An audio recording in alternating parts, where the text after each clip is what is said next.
it's now working. So, working ng ating extension wire na ano talaga, no? Na no function a while ago. Kaya pala kasi may wire na naputol. Ito yung kanyang nakakonect doon sa dito na part. Tapos ito yung part na nasa sa gitna pa talaga ng wire, no? So almost mga 4 inches din.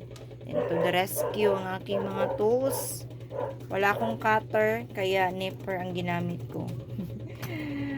To the rescue sana itong crimper ko kasi may cutter siya dito, oh. Pero medyo mabigat siya sa aking kamay, kaya nipper na lang yung ginamit ko.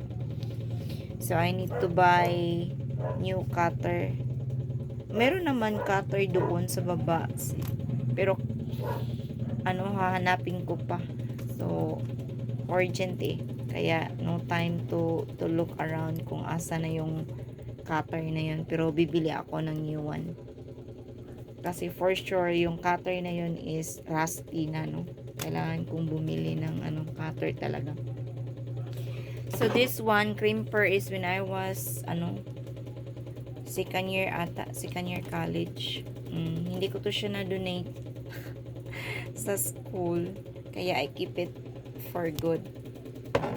Mura lang naman ito, pero this is used for the mga cable wires, yung mga RG45, no? Yan siya, gamit na gamit, but now it's working. So good ng ating extension wire. Kailangan ko rin kasi ng extension wire for my laptop and my printer. Wala naman tayong maasahan dahil wala dito ang aking mga brother o yung kapatid ko na I always ask for help, no?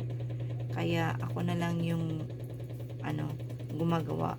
So since tayo IT, so kailangan gamitin natin ang ating pagka-IT.